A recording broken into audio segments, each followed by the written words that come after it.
3 ম্যাচের টি-20 সিরিজের দ্বিতীয় ম্যাচে আফগানিস্তানকে 2 উইকেটে হারিয়েছে বাংলাদেশ ক্রিকেট দল। এই জয়ের ফলে এক ম্যাচ হাতে রেখে সিরিজ জয় নিশ্চিত করলো টাইগাররা। রুদ্ধশ্বাস ম্যাচে শেষের ঝড়ে টাইগারদের জয়নায়ক হয়েছেন নুরুল হাসান সোহান এবং শরীফুল ইসলাম। সিরিজের দ্বিতীয় টি-20তে বাংলাদেশের বিপক্ষে আগে ব্যাট করতে নেমে 147 রানের সংগ্রহ দাঁড় করিয়েছে আফগানিস্তান।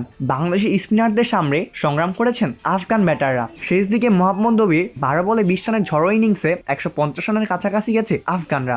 শারজাহ ক্রিকেট স্টেডিয়ামে টসে হেরে আগে ব্যাট করতে নামে আফগানিস্তান। ব্যাট হাতে শুরুটা ধীরে সুস্থে করেছে আফগানরা। দুই ওপেনার সিদ্দিকুল্লাহ আতাল এবং ইব্রাহিম জাদরান এগিয়েছেন দেখে শুনেই। পাওয়ার প্লে 6 ওভারে বিনা উইকেটে 35 রান তুলেছে আফগানিস্তান। আফগানদের ওপেনিং জুটিটা ভেঙেছেন রিশাদ হোসেন। 19 বলে 23 রান করা আতালকে পারভেজ হোসেন ইমনের ক্যাচ বানিয়ে সাজ করে ফেরান রিশাদ। 55 রানের মাথাতে ভেঙেছে ওপেনিং স্ট্যান্ড।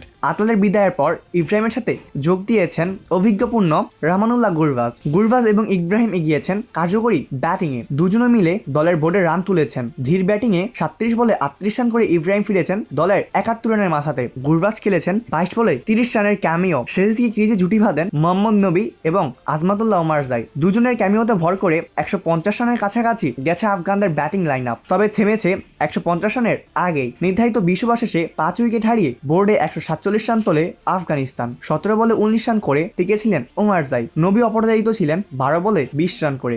বাংলাদেশের হয়ে 2টি করে উইকেট নেন রিশাদ হোসেন। 13 রান খরচায় 1টি উইকেট নিয়েছেন শরীফুল ইসলাম।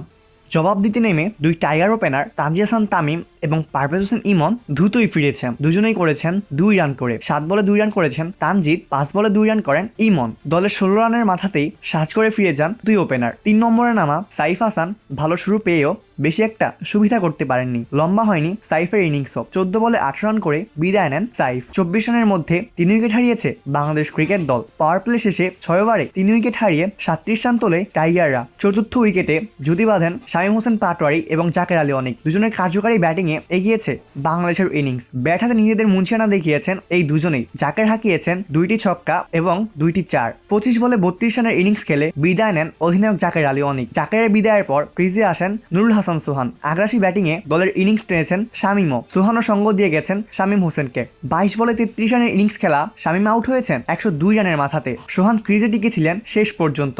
7 নম্বরে সবাইকে কিছুটা চমক দিয়ে নেমেছেন নাসুম আহমেদ। 1 ছক্কায় 11 বলে 10 রান করেছেন নাসুম। পরে মোহাম্মদ সাইফুদ্দিন এবং রিশাদ হোসেন বিদায় নিলে বেশ চাপে পড়ে যায় বাংলাদেশ ক্রিকেট দল। তবে আরো একবার ত্রাতা হয়েছেন নুরুল হাসান সোহান। এবার সঙ্গী হিসেবে ছিলেন শরীফুল ইসলাম। সোহানের 21 বলে 31 রানের হার না মানা ইনিংসের সাথে শরীফুলের 6 বলে 11 রানের অপরাজিত ইনিংসে 5 বল হাতে রেখেই 2 উইকেটে জয়লাভ করে বাংলাদেশ ক্রিকেট দল এবং এর মধ্য দিয়ে আফগানিস্তানকে সিরিজের দ্বিতীয় ম্যাচে হারিয়ে সিরিজ জিতে নেয় বাংলাদেশ ক্রিকেট দল। আফগানিস্তানের হয়ে 4টি উইকেট নেন আজমাতুল্লাহ ওমারজাই। 2টি উইকেট নিয়েছেন রাশিদ খান। 1টি করে উইকেট শিকার করেন নূর আহমেদ এবং মুজিবুর রহমান। অপূর্ব দাস, প্লেবাজ নিউজ।